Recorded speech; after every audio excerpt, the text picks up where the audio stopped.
Muito boa noite, meus amigos e minhas amigas. Me encontro nesse momento na sede do Partido da Causa Operária, com um companheiro que é muito conhecido de todo o campo progressista, companheiro Antônio Carlos, nosso conhecido como Toninho, né? Aí em todo ambiente, aí você vai para uma manifestação, tá lá o Toninho, você vai para Brasília, vai para Curitiba, abre o canal da Causa Operária, tá lá o Toninho, enfim, é um ser onipresente aí no campo da esquerda. E a minha primeira dúvida é assim nos últimos 40 anos ou a coisa tem complicado mais ultimamente? E ainda joga futebol, viu? Ainda me convidou para um futebol aqui. Bom, muito obrigado por aceitar a contribuir com a minha pesquisa, com fundadores do PT. E um detalhe, todos nós sabemos que o companheiro Toninho está no Partido da Causa Operária desde sua fundação, há 25 anos, né? No entanto, ele, como outros que não estão mais no PT, mas participaram desse momento muito rico que foi nos anos 80, eu o convidei para contribuir com a minha pesquisa, razão pela qual eu só posso agradecer em dobro pela sua aceitação. Boa noite. Boa noite, Maurílio. Obrigado aí pelo convite, a oportunidade de participar e tomara contribuir de alguma maneira para esse tema rico. Nós mesmos aqui no PCO, nós estamos discutindo, vamos organizar um seminário, né, para discutir o problema dos 40 anos do Partido dos Trabalhadores, porque obviamente que essa é uma questão fundamental para todo o movimento operário, para os companheiros que participam e, inclusive, para quem não participa do PT. O PT é um fenômeno político fundamental, né, dessas últimas 4 décadas e da história da classe operária, da classe trabalhadora do Brasil de uma maneira geral. Eu acho que nós estamos num período de atividade mais intensa, né? Eu comecei a militar num período de bastante intensidade, que foi no final da ditadura militar, né, no começo da década de 80, final da década de 70, começo da década de 80, era um período de atividade muito intensa. Aí depois, passados anos, um certo período, a esquerda, a situação política retrocedeu, num certo sentido, né?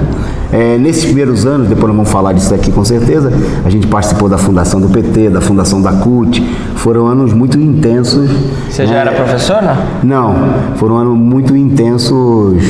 Eu tornei professor só na década de 90, já militando aqui em São Paulo no PCO.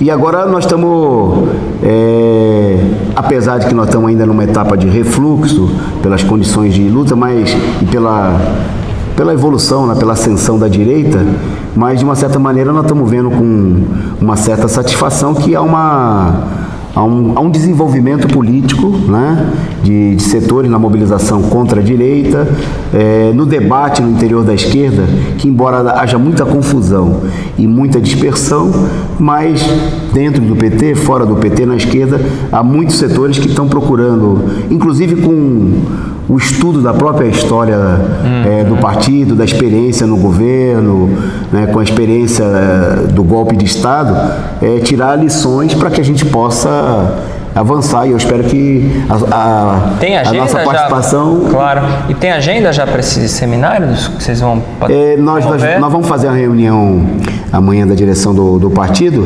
e nós estamos programando, provavelmente legal. Nós vamos fazer agora no mês de abril, maio, nós estamos definindo o calendário, a gente divulga depois para vocês. Legal. Mas aí comece então a contar como que se deu precisamente sua militância. Eu iniciei minha militância política nas chamadas comunidades eclesiais de base da Igreja Católica. Eu nasci em Petrópolis e lá eu tive a oportunidade... Bom, primeiro era um momento de muita crise, né, final da década de 70, e eu participei da igreja no momento que em Petrópolis estava a base da chamada Teologia da Libertação. Estava lá o Leonardo Boff e o Clodovis Boff, né? Em Petrópolis? Que eles são o grupo de franciscano que eles pertencem, a universidade, lá, a faculdade franciscana, é sediada em Petrópolis. E era a base de operação deles, né? Principalmente do Leonardo Boff na época. eu já num primeiro momento, eu me interessei, procurei, naquela época como jovem eu tinha muita dúvida, eu me lembro que acho que a primeira atividade partidária que eu fui, acho que foi um ato de lançamento do PMDB com Ulisses Guimarães. E eu vi lá o velhinho fazer muita demagogia. Era o que tinha, né? Era o que tinha. Mas aí depois eu vi falar do movimento das greves, acompanhava pela televisão o Lula, o PT, e eu comecei a militar na igreja nessa ideia de que a igreja pudesse ter um papel progressista. Já tinha PT em Petrópolis? Aí começou a surgir na 79 o núcleo de pró-PT, né? E a gente... Bom, e eu entrei aí, num certo sentido, comecei a militar muito rapidamente, conhecendo logo no final de 79, o pessoal que era vinculado ao jornal Causa Operária, que a Causa Operária ela surge junto com o PT. Em julho de 79 é publicado o número 0 do jornal Causa Operária, né? E o PT vai ser fundado legalmente em 80 anos, está fazendo 40 anos, né? Isso. E eu entrei meio no PT já na oposição, né? Oposição à política de certos setores que viam o PT não como um partido de classe, né? Mas como um partido amplo, geral, dos trabalhadores, inclusive em oposição aos bofs, né? Porque a gente achava que a política, no caso aí do pessoal da Teologia de Libertação, era muito conciliadora. A gente tem um caso, por exemplo, eu militava no movimento de bairro, nessa época, o maior bairro operário da cidade, e a gente tinha um enfrentamento muito grande com o poder público. E o pessoal tinha uma política de apoio ao governo do MDB, que era tido como um governo progressista na cidade. Só que a gente toda hora tinha que brigar com o governo do MDB, tinha que fazer passeata, tinha que fazer manifestação, o pessoal tacava fogo em ônibus. Naquela época tinha muita radicalização no movimento de bairro, no Rio de Janeiro, no país inteiro. E esse pessoal tinha uma política que era um negócio mais de buscar uma conversa, um entendimento com os chamados setores progressistas. Mais ou menos coisa que a gente vê ainda hoje, né? E a gente, na realidade, como jovem, eu fui tendo uma desilusão, porque para mim ficou a imagem o seguinte, de que o pessoal pregava uma teologia mais libertadora, mas na hora de agir, o pessoal era muito vacilão.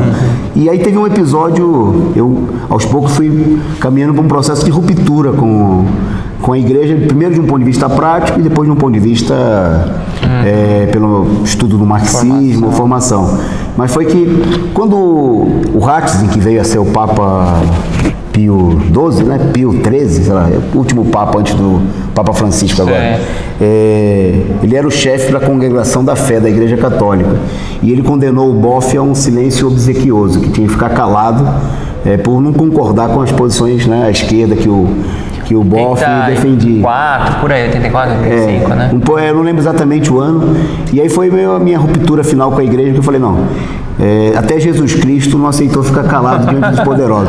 Se o cara ficou calado porque um cara da igreja mandou, ele é um bundão, né, na minha cabeça de jovem naquela época, e eu não vou, não vou ficar me guiando por isso. Você ficou revoltado até com a vítima de ter se recusado. Exatamente. Eu defendia ele contra outro cara, mas falava, não, mas ele não queria se defender, né? Eu, naquela época, ainda acreditava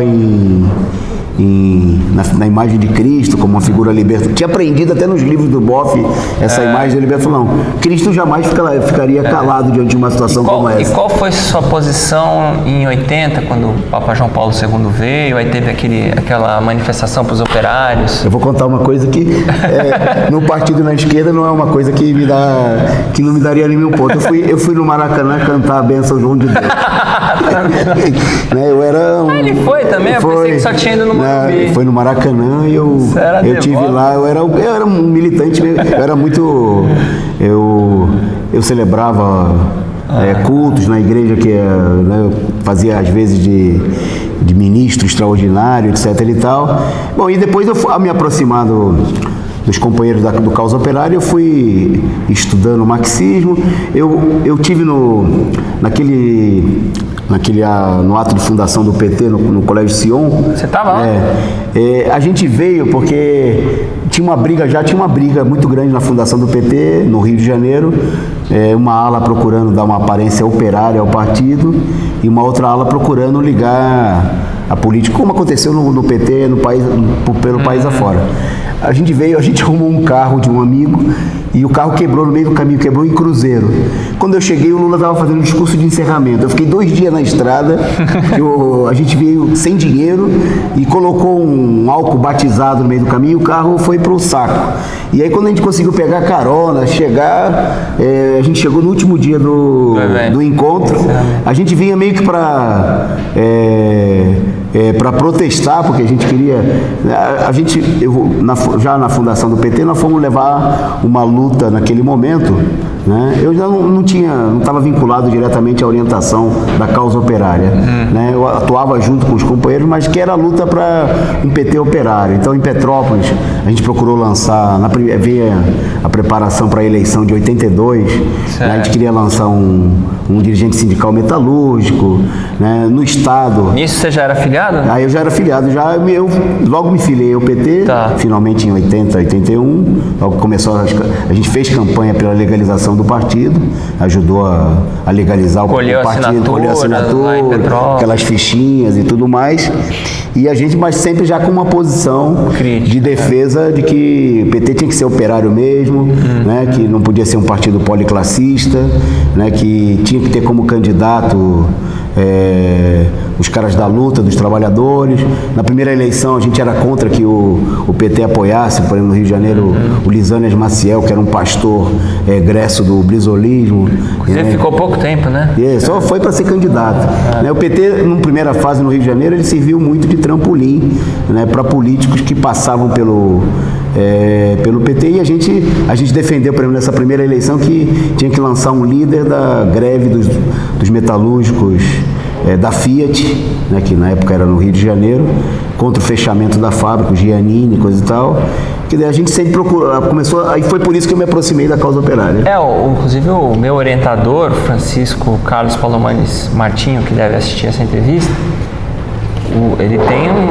ele é carioca, né? Foi orientando do Daniel Arão, aquele militante famoso, né? Participou do sequestro do embaixador americano e tal.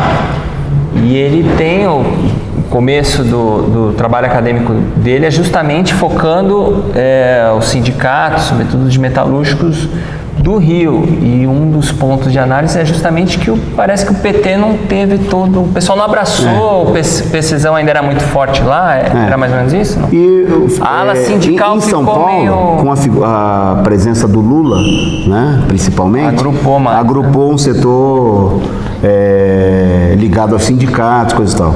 No Rio de Janeiro, desde o primeiro momento, o PT ficou muito distante de procurar se constituir como um partido que procurasse ter uma presença entre os operários. Você tinha vários problemas, né? Você tinha o brisolismo como uma força que tinha uma presença entre os trabalhadores e que, para se construir, precisaria fazer uma oposição mais firme à política populista, nacionalista, pseudo-nacionalista do Brizola.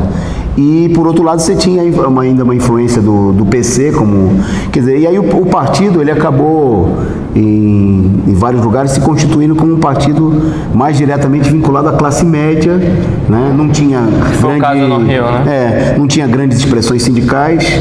Não é que não tinha alguma expressão. Eu me lembro, por exemplo, só em 86 se colocou um embate dentro do PT pela primeira vez com uma certa importância, que foi... nós propusemos lançar como candidato ao governo do Rio de Janeiro o Abdias do Nascimento, que era presidente dos sindicatos metalúrgicos de Niterói, e como candidato ao Senado, o Geraldo Cândido, que era presidente dos sindicatos metroviários, que depois veio a ser suplente senador, chegou a ser senador por um período do PT. E naquele ano o Vladimir Palmeira liderou um golpe filiou o Gabeira, fez uma coligação com o PV que não existia, que não tinha partido legalizado, e nós perdemos naquela convenção por 6 votos. Né? Queria agradecer aqui, você nunca vou esquecer, os 6 votos eram da Convergência Socialista, que veio a ser o PSTU, né? Se reuniram na última hora. Eles ajudaram a direita do PT, eles se abstiveram, só que os 6 votos deles foram decisivos, eram muito pouco, o encontro era grande, né? E aquilo ali, para mim, ficou claro o caráter anticlassista, porque tudo bem, o Geraldo e o o Abdias podia não ter um programa revolucionário, mas eles eram expressão da luta da classe operária.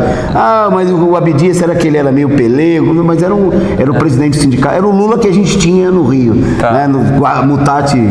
Mutantes, não era a mesma coisa que a liderança que o Lula era em São Paulo. Essa convenção foi na capital mesmo, né? Foi na capital, em 86. Saíram um grupo de Petrópolis. E eu era delegado do PT de Petrópolis. Aí nessa convenção o partido rachou, porque no final dessa convenção, que já a expressão de todo um processo de luta que foi tendo no interior do PT do Rio de Janeiro e no PT no Brasil de uma maneira geral, que era a política daqueles que buscavam ter uma aproximação com a classe média. O Gabeira era a expressão dessa política, né? Um candidato para a Zona Sul, para defender a liberação da maconha, o homossexualismo, etc. e tal, né? Tinha o lema, quem senta fumicheira vota no Gabeira, né?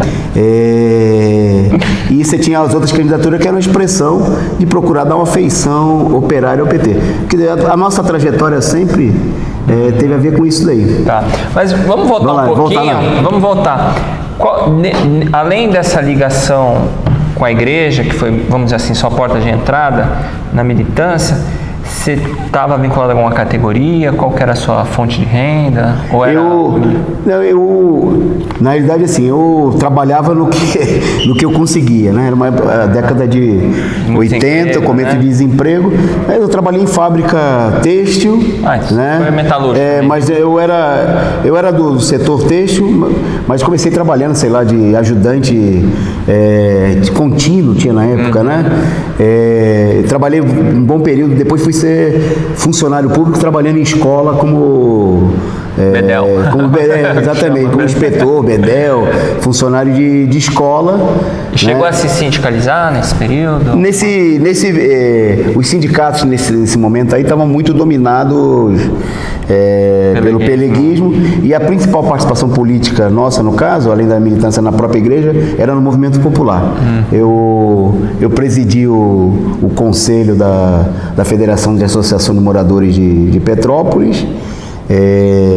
Era presidente da associação de moradores mais importante da cidade, que era um bairro operário, Alta Independência, e eu acho que muito do vínculo também com os setores mais à esquerda, operário, vem daí, né? Vem dessa... A minha família era uma família, meus pais, minha mãe e minhas irmãs eram operárias têxteis. O meu pai trabalhava como cozinheiro, era um cara que vinha um camponês que foi trazido para a cidade e jogaram ele para trabalhar em qualquer coisa. Ele trabalhou na construção civil e depois virou cozinheiro, porque num dia lá faltou cozinheiro na obra e aí botaram ele para cozinhar. Deus, não gostaram. E ele acabou virando chefe de cozinha, fazendo comidas francesas, mas sem saber nem escrever em português. Entendi. Né? Mas a minha militância principalmente era no movimento popular. Né? Militei durante muitos anos na FAMERG, na federação que era muito poderosa na época da Associação de Moradores do Estado do Rio, e por isso também aí os embates com o brisolismo, com esses setores mais pequeno-burgueses da esquerda do Rio de Janeiro, e uma vinculação com a esquerda aconteceu aí. Você disse que a causa... Já tinha o jornal Causa Operária circulando em Petrópolis em 1979?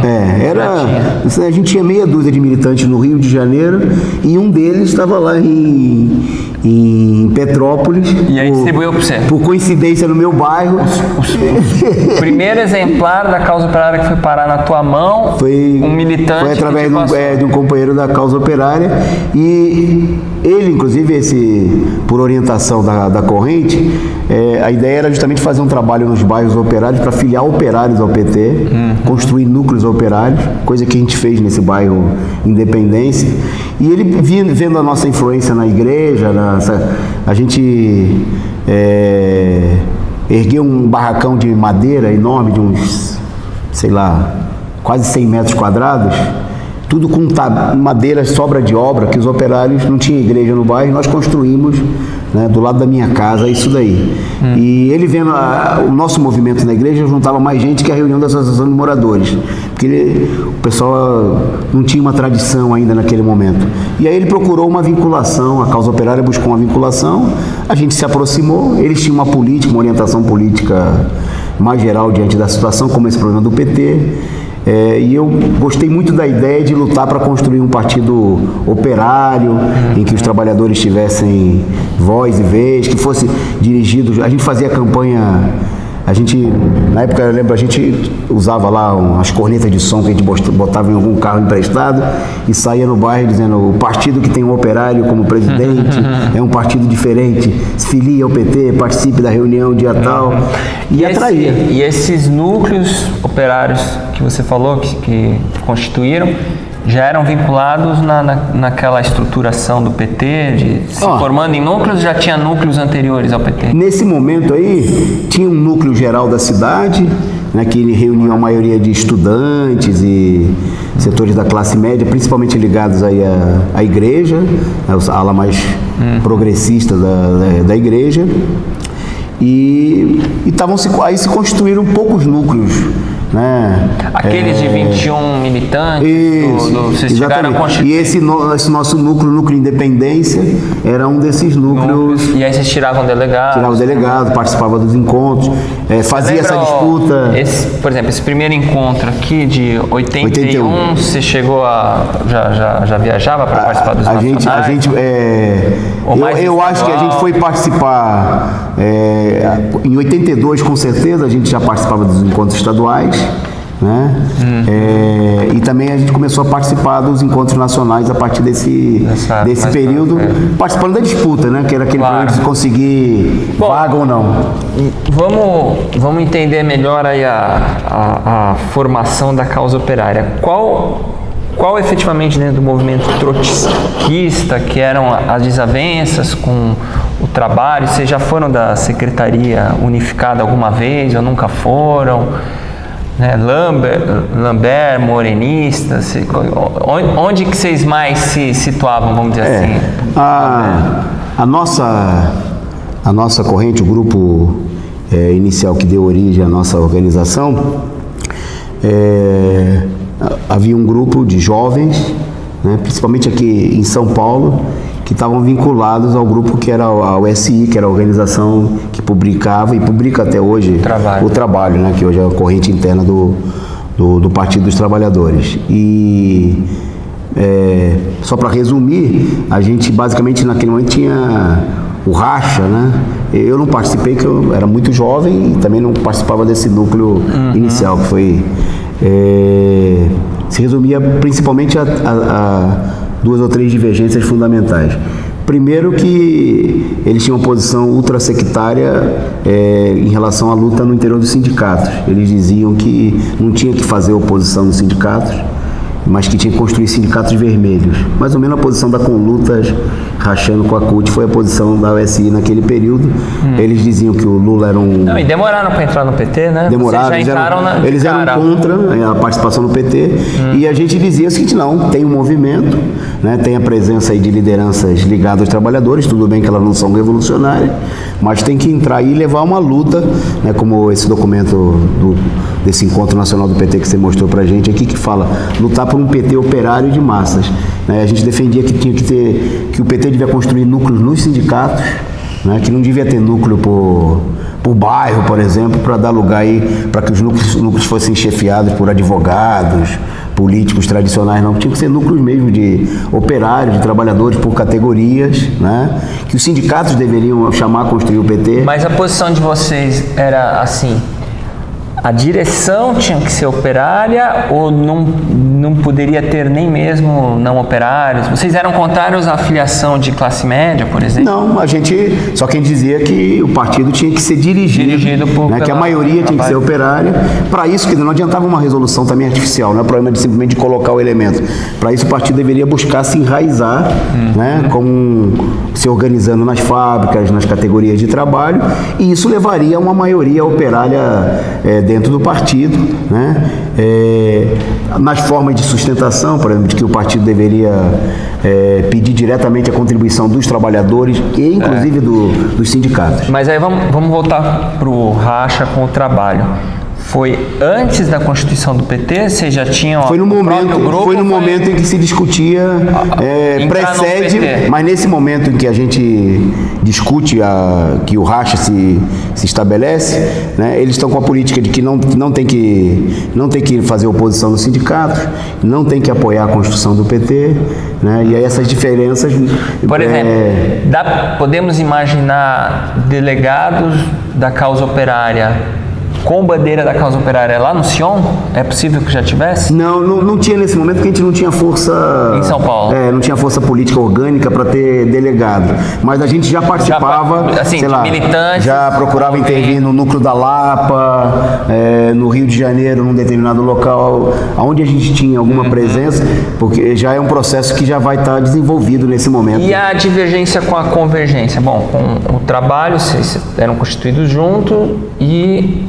rachou por essas razões. E lá no fim dos anos 70, começo dos 80, qual que era a convergência? Qual que era as divergências com a convergência? A convergência tinha primeiro o próprio nome da convergência, né, que hoje veio a ser o núcleo central do PSTU. O nome deles era Política de Convergência dos Socialistas. Eles defendiam uma política policlassista, por exemplo. Eles queriam, o nome convergência era para convergir todos os socialistas. Daquelas bandeiras partidos sem patrões, não eram deles? Não eram deles.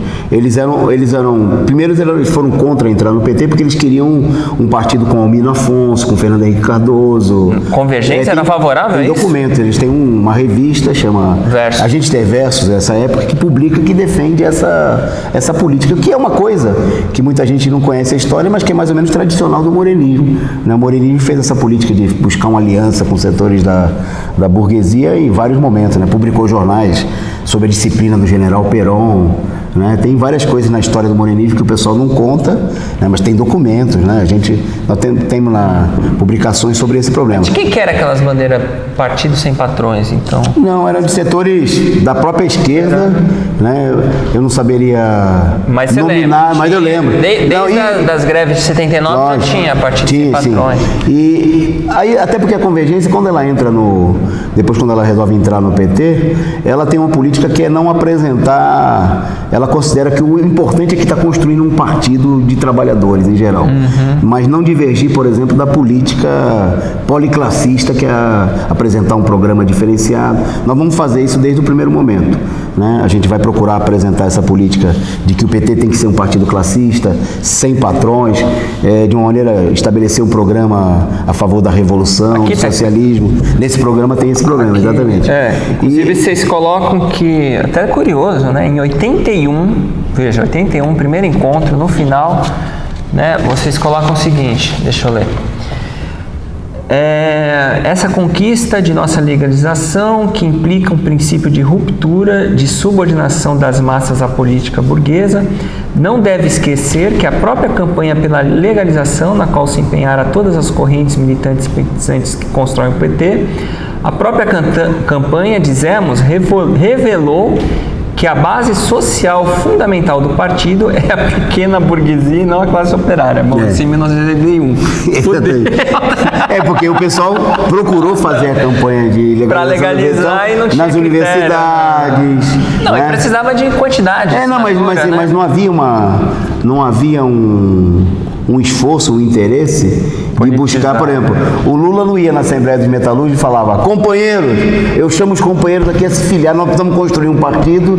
Bom, se o Lula não fazia, o que dirá a pequena burguesia da esquerda do PT, que achava que essa campanha que a gente falava que a gente procurava fazer, de pegar um carro de som, ir num bairro operário e falar: operário tem que entrar no partido de operário, né? O PT é um partido diferente, tem um operário presidente, venha para o PT que é o seu partido. O pessoal procurava não fazer esse discurso, né? Era apresentar... Mas a ideia era não radicalizar internamente? O pessoal, várias coisas. O pessoal não acreditava que era possível e o pessoal não queria, essa classe média não queria buscar um vínculo, né, e oferecer esse espaço, porque isso pressuporia você chamar os trabalhadores a participarem do partido, transformar os núcleos, eles da maneira como foram constituídos, não era não era uma base que dava a direção política do partido. Era um centro de campanhas eleitorais, né? A gente era contra esse tipo de núcleo, núcleo do advogado Messias de Souza, e ele vai lá e forma um núcleo que era para servir de base eleitoral para ele, não para tirar delegado. Exatamente. Mas aí em cima disso tem um ponto interessante. Por exemplo, passados esses 40 anos, todo presidente do diretório estadual de São Paulo foi um sindicalista, né? Eles, pelo menos algum cuidado, não sei se com base nisso, né? Que o PT nem em São que fosse Paulo... o Marinho, não, nem que fosse... O que acontece é o seguinte, que tem a ver com esse primeiro problema, né? Em São Paulo, o PT se construiu com base na influência, na presença, na influência do Lula e aí os sindicalistas é uma aproximação de sindicalistas, né? A CUT tem mais de 300 sindicatos filiados no estado de São Paulo, é uma presença forte, né? Coisa que em outros... e isso aí, lógico que se estabeleceu uma luta política, né? Porque também nós tivemos aí... finalmente, o que acontece? Esses setores operários aí, eles deram um suporte importante para o partido, né? Mas, finalmente, se você olhar, a maioria dos deputados não são sindicalistas. Sim. Né? Você tem o Vicentinho e mais um cara aí e olhe lá. E o Vicentinho há 30 anos. Você pega aí, tudo bem. Agora, você tem o Barba e a Bebel que se elegeram deputado. Mas se você olhar a maioria da bancada do PT, são elementos da classe média, professores universitários, médicos, advogados. Né? Bom, última divergência com a democracia socialista, em especial com o debate do Secretaria Unificado, da Quarta Internacional. Vocês nunca tiveram interesse em participar dela? Como é que dentro do trotskismo, do universo do trotskismo? Não, a gente já nasceu de uma outra tendência. Porque a OSI, o lambertismo, coisa e tal, já era uma cisão, né, na etapa que a gente vinha de só para caracterizar de uma maneira mais geral, né? Desde a morte do Trotsky, né, na década de 40, e principalmente depois da Segunda Guerra Mundial, a Quarta Internacional ela foi sendo dirigida, se esfacelou e foi sendo dirigida por setores muito pequeno-burgueses que, ao invés de se apoiar numa perspectiva no marxismo, na luta de classe, tiveram uma perspectiva muito distinta disso, se apoiando. Aquele entrismo do Michel Pablo nunca... Não. E a gente vê que, inclusive, esses setores no PT, eles tiveram ou uma política de ser contra o PT, como foi o caso do Trabalho e até da Convergência no primeiro momento, ou depois para uma adaptação, né? A DS acabou se constituindo uma ala direitista do PT, né? Sim, mas e nos anos 80, aquele jornal Em Tempo? Então, mas a política dele não era uma política de enfrentamento com a política... Era, digamos assim, era uma fachada mais esquerdista, um pouco como a gente vê no PSTU, né? O PSTU, se você for um cara muito desatento, o cara tem um discurso meio radical, coisa e tal, mas se você olhar na essência, né, está presente a política de defesa da Frente Popular, né? Então, por exemplo, a DS era defensora da política da Frente Democrática Popular, ou seja, a política de buscar uma via de colaboração e de conciliação de classe, né? Por exemplo, quando a gente defendia na fundação do PT que o PT tinha que a forma de financiamento tinha que estar ligado diretamente aos trabalhadores, que não tinha que ter fundo eleitoral individual de nenhum candidato, né, que tinha que ter o partido funcionar como uma todo mundo era contra isso daí, né? Havia uma certa disputa e a esquerda acabava endossando a política dos setores mais direitistas do PT. Sim, mas aí na hora principalmente quando surgiu a articulação, porque a articulação surge justamente para diminuir o espaço da esquerda, né? Surge e fala, agora a gente tem chapa, vocês se virem aí. E na hora de vocês montarem, vocês tinham diálogo com esse campo da esquerda? Em alguns momentos a gente fez frente com setores da esquerda, né?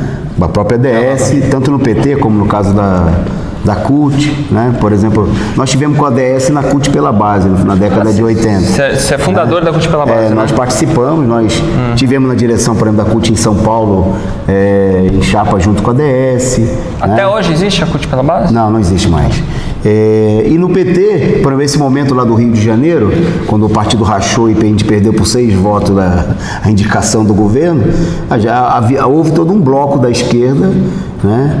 Como em vários momentos no Rio de Janeiro, por exemplo, para ter um enfrentamento com a política mais direitista daquilo que viria a ser depois da articulação. Enfim, vocês disputavam, estava em minoria, mas disputava. Em alguma medida a gente procurou participar. Olha essa campanha de 82 aqui, ó. Não concordamos com a unidade dos que buscam colocar no mesmo partido exploradores e explorados. Ou seja, até aqui estava valendo firme. 82, né? Patrão de um lado, trabalhador do outro. Trabalhador vota em trabalhador. Mas aí a votação, assinado pelo Lula e tal, né? Apesar que esse Ayrton Soares você já não concordava em estar aqui, não, né? Esse já era um picareta. Mas, enfim, e aqui você atribui que, vamos dizer assim, o PT durante a década de 80 foi se endireitando, foi assim, 82 foi ruim nas eleições. Você acha que foi a disputa eleitoral, foi mandatos que foram crescendo, os núcleos que foram sumindo? O que você atribui, assim, uma caminhada mais institucional do partido? Em primeiro lugar, nós temos a avaliação, né, de que, num certo sentido, o desenvolvimento do PT, ele acompanhou a política que foi traçada pelo menos pela sua direção majoritária. Por exemplo, o fato de que o partido, no seu primeiro momento, ele se opôs a se posicionar como um partido que defendesse de fato a revolução. Por exemplo, quando você lê lá o discurso do Lula na fundação do partido, os primeiros documentos, o que está colocado lá é a participação política dos trabalhadores no Estado. O PT não se coloca a favor de destruir o Estado burguês, capitalista e construir um Estado... E eleger deputado. A política do próprio... da burocracia sindical que entra no PT... Primeiro, até porque o Lula não era favorável à Constituição do PT. O Lula era favorável, no primeiro momento, a construir uma ala trabalhista dentro do MDB. Né? Na medida em que a burguesia, os chefões do PMDB negam espaço, ele vai para a proposta de um partido... Ele foi convencido também. Você chegou a conhecer Paulo Skromov? Isso. Não? Tinha uma ala mais radical que defendia essa política. E ele vai... Só que aí ele vai com essa política, mas também, no primeiro momento, ele vai defender um partido policlassista. Podia entrar esse trabalhadores do PT era muito genérico, né? Tinha vaga para muita gente que não era... O Suplicy era trabalhador, né? O Suplicy não era um político burguês do MDB, etc e tal, de família tradicional, né? Isso independente das posições mais ou menos progressistas que ele possa ter assumido depois, né? Tanto que em 78, por exemplo, um ano antes de se colocar o plano da fundação do PT, o Lula apoia o Fernando Henrique Cardoso para o Senado, né? Faz campanha, etc e tal. Quer dizer, era mais ou menos essa política de construir um partido que agrupasse, né, um amplo leque de setores da esquerda. Mas em 78 você votou no... Não, o Trabalho tinha a campanha do voto nulo, né? Em 78 ainda não votava, porque eu tinha só 16 anos, mas a nossa política, nesse momento, não era votar no MDB. Tá certo? Porque o MDB não era o partido, tinha um partido do sim e o do sim senhor, né? O PMDB era o partido do sim, que dava legitimidade ao regime militar, não propunha derrubar a ditadura nem nada. Bom, no caso, como é que esse processo da institucionalização na década de 80... O que a gente vê, o pessoal vai dando sequência, porque uma coisa é você defender a participação política dos trabalhadores, mas só que você ainda não está participando. Quando você entra para participar, você vai e participa. Quer dizer, o PT, na verdade, muitos setores do PT estavam cumprindo aquilo que estava estabelecido nos seus, digamos assim, nos seus documentos fundacionais, tá certo?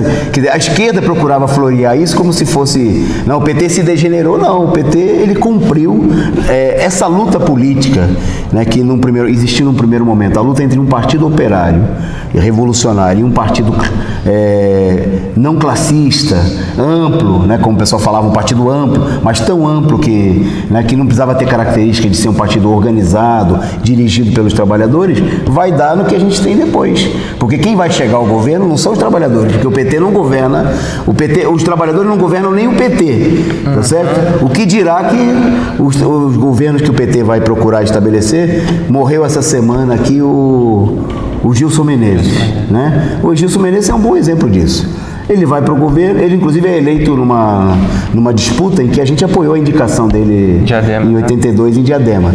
porque ele era uma liderança do sindicato metalúrgico. Só que já nos primeiros, ele vai para o governo e rapidamente a gente vê uma degeneração, um enfrentamento, né, dos primeiros governos do PT com o movimento de luta dos trabalhadores.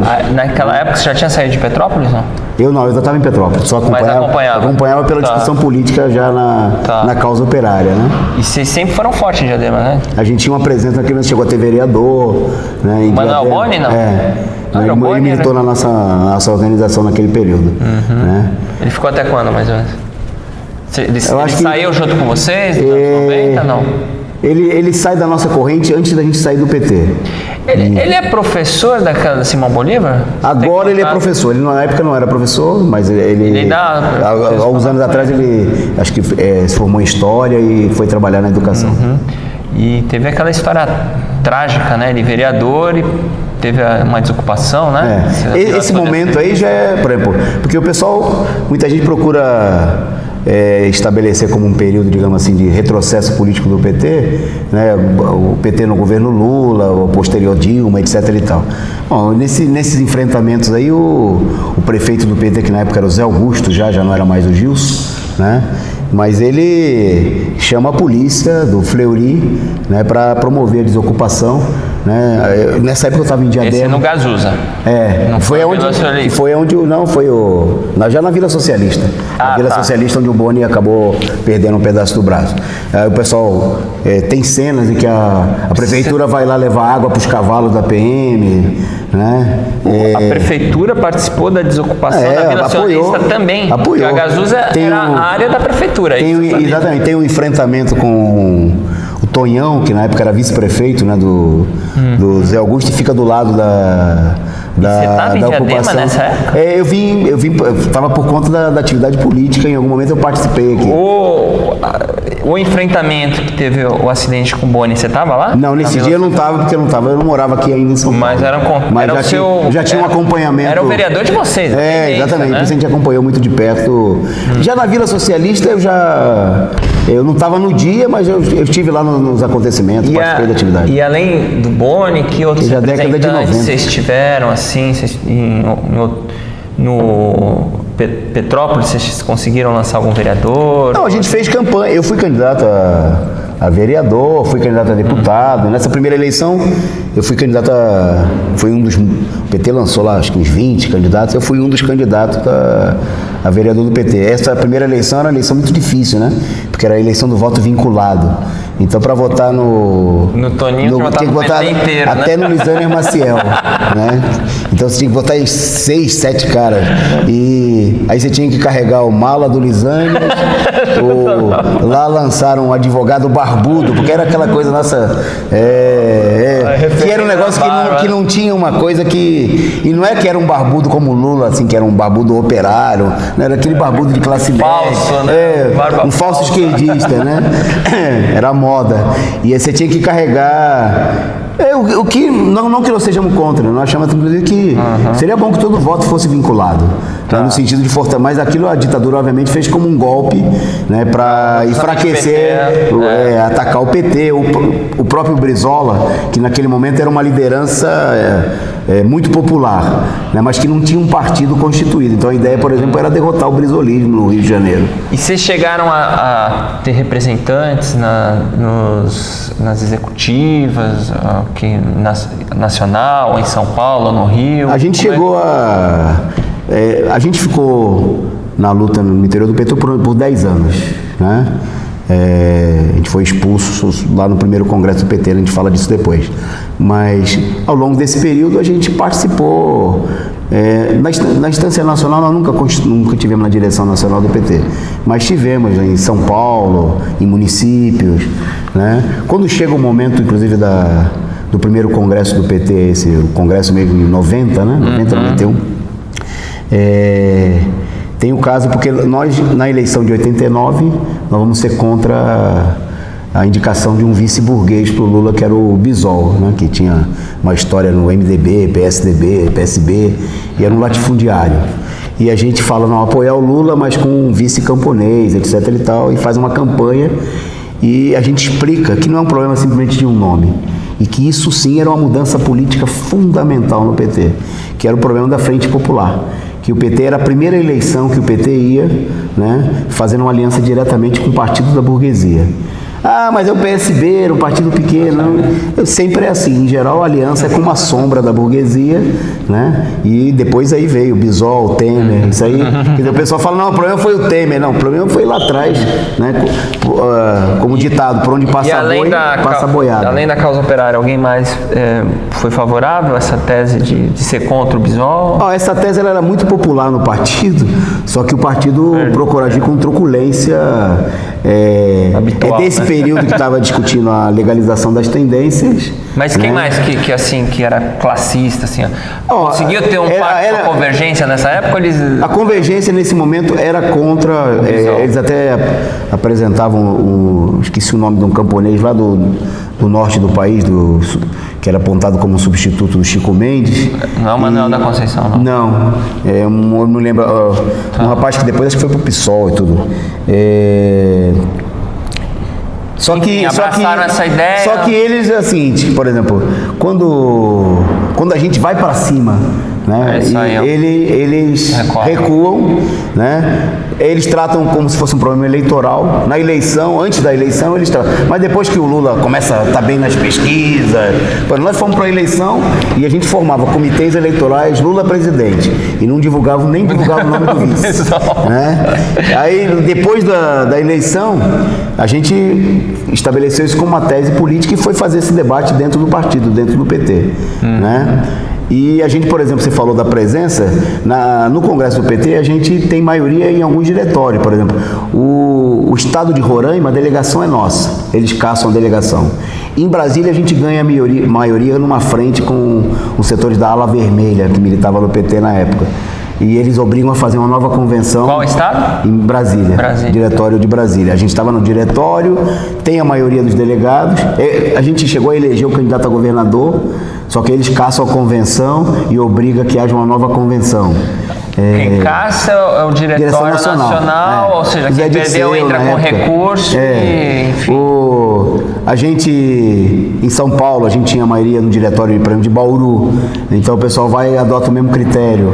Em Volta Redonda, no Rio de Janeiro, em Volta Redonda a gente ganhou praticamente todo o diretório, a maioria do diretório vem para a corrente. Aí a direção do PT do Rio de Janeiro intervém e a Convergência apoia a intervenção. Nessa época tem uma briga na sede do PT, que depois vai virar a sede da causa operária, e aí um cara da Convergência vai fazer campanha de que tinham batido nele lá, no dia que o diretório do PT estava indo para intervir, né, contra o posicionamento de Volta Redonda, que era contra a Frente Popular, contra a aliança com a direita. Quer dizer, eles consideravam mais importante, como sempre, né, defender interesses menores, particulares. E não sei se eles tomaram algum tapa lá na hora, porque o clima esquentou, mas é porque eles acabaram se posicionando do lado da direita. Mas o importante não era isso, né? Era mais geral. E aí que você veio para São Paulo mesmo? Quando? Eu vim para São Paulo em 89. Ah, tá. Você passou esse tempo inteiro no Rio? No Rio de Janeiro, militando no PT, organizando a nossa corrente lá. E aí, quando você participava de um encontro estadual, era no Rio? Era no Rio. Em algum momento eu morei também na cidade do Rio de Janeiro. A gente organizou um núcleo dos marítimos do PT, e a gente participava dos encontros. Eu atuei aí eu fui trabalhar no Rio, trabalhei nos comerciais. E a luta contra o brisolismo, a disputa com o brisolismo foi melhorando na década de 80, eles foram perdendo adeptos, o PT foi ganhando. Aí você teve dois momentos. Primeiro que o brisolismo, num certo momento, se fortaleceu, e aí houve a política, o adhesionismo de setores do PT que foram para o governo, ou foram diretamente. Vocês contra? E a gente contra a pressão por uma política de aliança com o Brizola, né? Um ponto sobre isso, até porque você conviveu bem. Até hoje existe uma crença em setores da esquerda, isso eu tô falando de hoje, que diz que com o Brizola seria tudo diferente. O Brizola era macho, o Brizola ia caçar Globo. O que você pensa disso? Não, o Brizola, digamos assim, um pouco mais radical. A retórica. Na retórica e tudo mais, mas é um Ciro Gomes, um político burguês, né? Logicamente que os brizolistas não vão gostar de ouvir esse relato. Vargas, né? Seria um filho do Vargas, filho das classes abastadas. Eu, por exemplo, estava no Rio de Janeiro em 83, quando acontece... tem a primeira greve geral em 21 de julho de 83, que depois vai dar lugar à fundação da CUT, né, em agosto de 83. E o clima esquenta contra a ditadura, né? Isso, Petrópolis participou da greve em Petrópolis. Também a gente foi para o Rio nesse momento. Eu morava em Petrópolis, mas a gente os atos centrais sempre foram na Candelária, na Cinelândia. E você tinha as manifestações pela aprovação das diretas, né? 83, 84, principalmente. E a esquerda tinha um lema que era greve geral derruba general, né?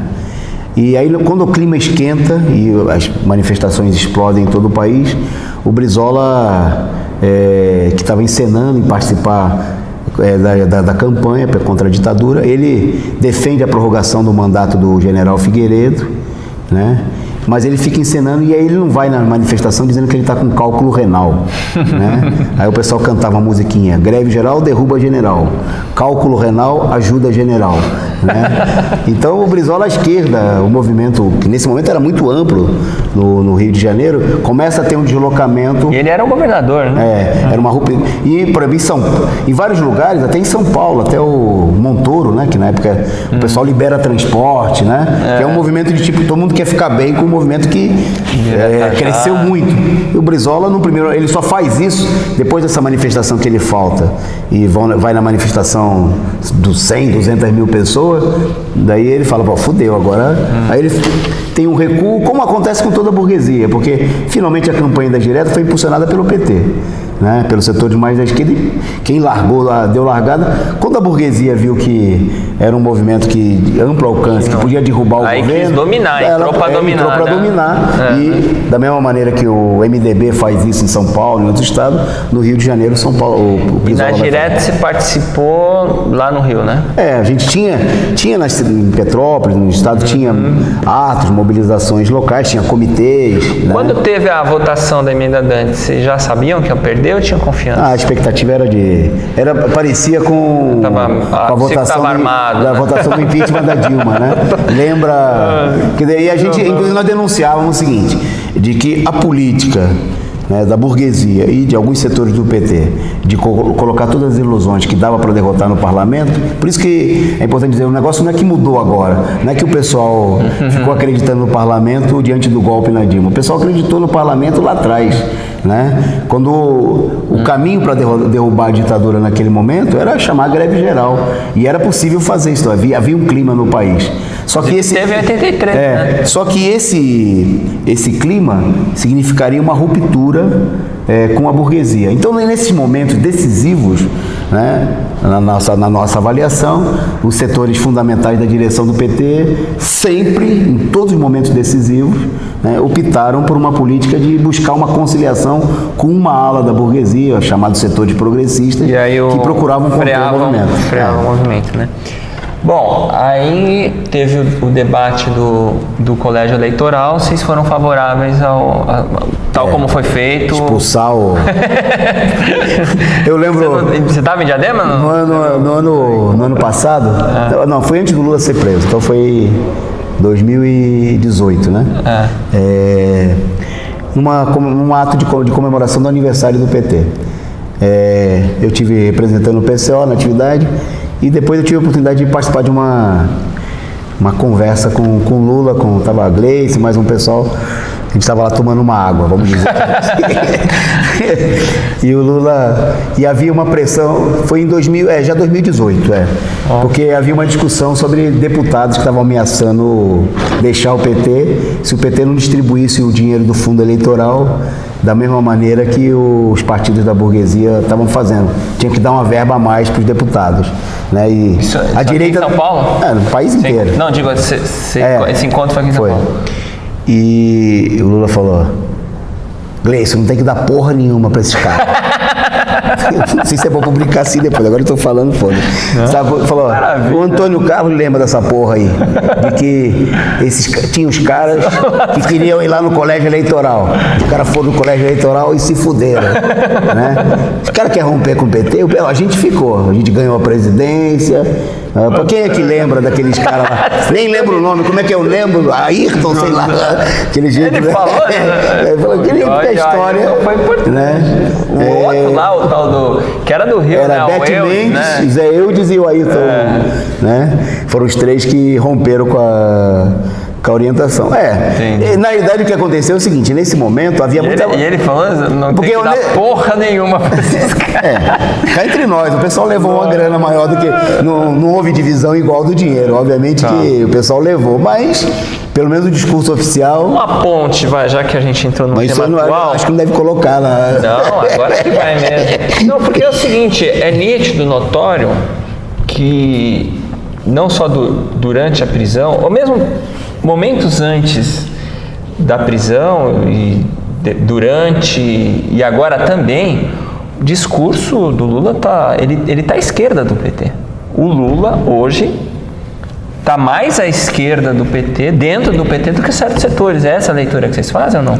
O problema é o seguinte, o Lula, mesmo não tendo uma concepção acabadamente revolucionária, ele não é um marxista. Não, e por tudo que ele sofreu, ele... né? Mas ele é um cara que ele tem uma sensibilidade política muito grande, muito aguçada, né?